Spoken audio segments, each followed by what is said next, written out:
Agora estamos em contato com o ex-ministro da Fazenda, economista Maílson da Nóbrega, diretor da MCM da Tendências Consultoria.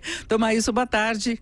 Boa tarde, Denise, tudo bem? Tudo certo. Maílson, nós tivemos hoje o relatório Focus com uma surpresa até positiva diante da paradeira que a gente vinha vendo das projeções. Agora o mercado elevou a previsão de crescimento da economia para 0,91%. Na semana passada já tinha subido um pouquinho de 0,87 para 0,88. Agora eu queria a sua avaliação no geral, porque o mercado mantém 2%, mas várias consultorias, analistas de mercado começam a falar num crescimento um pouco maior para o próximo ano. Neste ano, talvez 1%, no ano que vem 2,5%. Como é que o senhor vê esse cenário hoje? Bom, Denise, em primeiro lugar, essa reavaliação da projeção da Focus, da pesquisa Focus, é marginal, né? Muito pouco, 0, qualquer coisa. Agora, os sinais se acumulam de que a recuperação está se acelerando. Você tem o mercado de trabalho reagindo, ainda lentamente, mas reagindo até além do que se esperava. E os sinais estão vindo muito fortes na área do crédito. O crédito da pessoa física e jurídica está se expandindo a um ritmo de 15% a 20%, o que mostra, primeiro, a confiança do consumidor de tomar crédito e a confiança dos bancos em oferecer. Né? Isso tudo vai contribuir para aumentar o ritmo de atividade econômica. Se você olhar o caso do mercado imobiliário, aqui em São Paulo, pelo menos, a recuperação é muito mais evidente. Não é? Os lançamentos feitos até agosto já superam todo o ano de 2018. O ritmo de vendas é mais veloz e há sinais de que aquela curva de queda de preços dos imóveis, que era sempre para baixo, começou a reverter. Isso tem como causa básica, a meu ver, a queda da taxa de juros, né? Porque com a queda da taxa de juros, os bancos se tornaram mais agressivos para oferecer crédito imobiliário, a prestação resultante cabe mais na renda dos consumidores e tudo isso aumenta a demanda por novos lançamentos e também por imóveis usados, né? Então, eu diria que está caminhando para uma recuperação um pouquinho melhor do que se esperava. Eu acho que um elemento fundamental para a gente pensar os próximos meses é a taxa Selic. A taxa Selic deve cair amanhã para 5%, provavelmente no final do ano, a última reunião do Copom vai cair novamente para 4,5%, pode ficar nesse nível durante todo o ano de 2020, mas já existem algumas casas estimando uma queda de 4%, e não é pequeno o efeito que isso vai causar na economia, Denise. É difícil de calcular, mas isso começa a gerar a oportunidade de novos negócios, de investimentos, de endividamento das pessoas, a percepção de que essa queda é sustentável, ela se propaga pelo tecido econômico e isso leva a animar as pessoas, a animar as empresas. Portanto, eu acho que faz sentido a revisão que está sendo feita para o crescimento do próximo ano. As tendências, nós ainda estamos com a projeção de 1,8%, a pesquisa Focus foi para 2%, mas já tem gente falando em 2,5%. Eu acho que não é um cenário improvável. Agora, Tomás, a equipe econômica tem toda uma agenda macroeconômica que segue após a aprovação da reforma da Previdência, se fala muito em reforma administrativa, o Congresso ainda insiste na urgência da reforma tributária. O senhor acha que esse ritmo de crescimento ainda depende de reformas ou as reformas poderiam alavancar um resultado ainda melhor?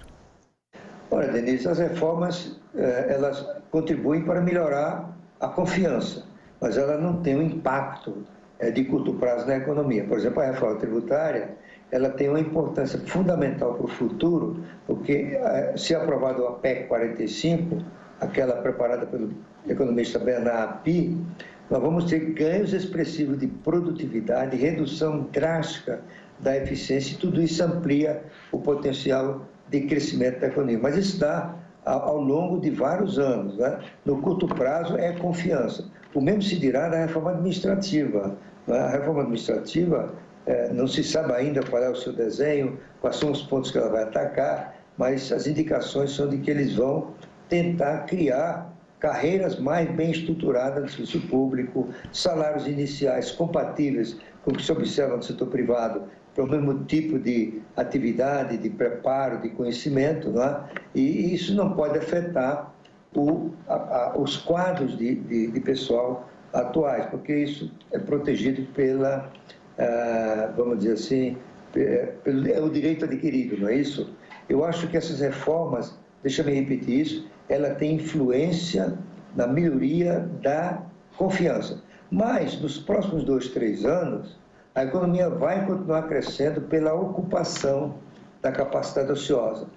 Nós estamos em alguns segmentos, 50% de atividade de capacidade ociosa, na indústria como um todo, acima de uma capacidade ociosa acima de 30%, né, em alguns segmentos, um alto desemprego, e tudo isso pode ser utilizado para propiciar uma expansão maior da atividade econômica, sem necessidade de expandir o investimento, sem necessidade de produzir ganhos expressivos de produtividade.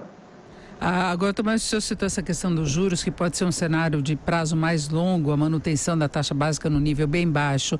Agora, isso não garantiria a sustentabilidade do crescimento da economia a longo prazo. Aí há necessidade de mais coisas, além dessa ocupação de capacidade instalada, de uma certa recuperação do mercado de trabalho, expansão do crédito, ou isso já daria suporte ao Brasil contar com um horizonte maior? Porque até no próprio relatório Focus, a gente tem projeções de crescimentos maiores nos próximos anos, esbarra aí na faixa dos 3%, mas de qualquer modo seria uma tendência de melhora.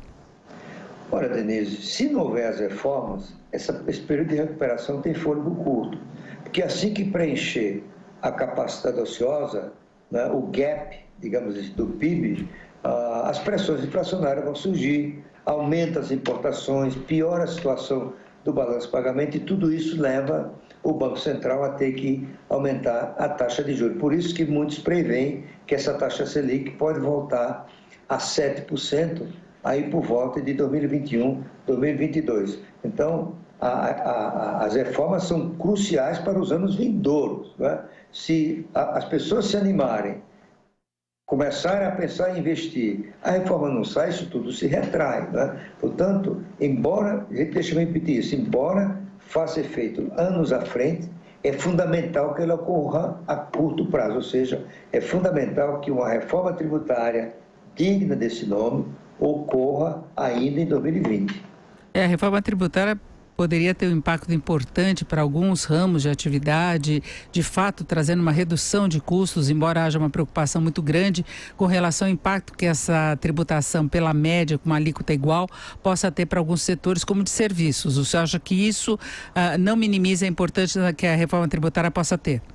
Não, eu acho que o efeito da reforma tributária, mesmo com esses problemas, como na área do serviço, algumas empresas que se mudaram para outros estados com incentivos fiscais e provavelmente não vão conseguir se adaptar rapidamente a um ambiente em que é proibido conceder incentivo fiscal. Elas terão 10 anos para se adaptar, algumas não vão conseguir. É sempre bom lembrar, Denise, que no caos que hoje impera no sistema tributário brasileiro, qualquer reforma vai dar muito problema. Portanto, é preciso, por exemplo, o governo se engajar. O governo federal faria bem se aliasse ao deputado Rodrigo Maia para facilitar, né, tanto a aprovação da PEC 45, quanto de contribuir para gerenciar a transição. O governo teria que se esquecer dessa ideia de ter uma reforma para chamar de sua e se engajar numa coisa que está andando razoavelmente bem, não é?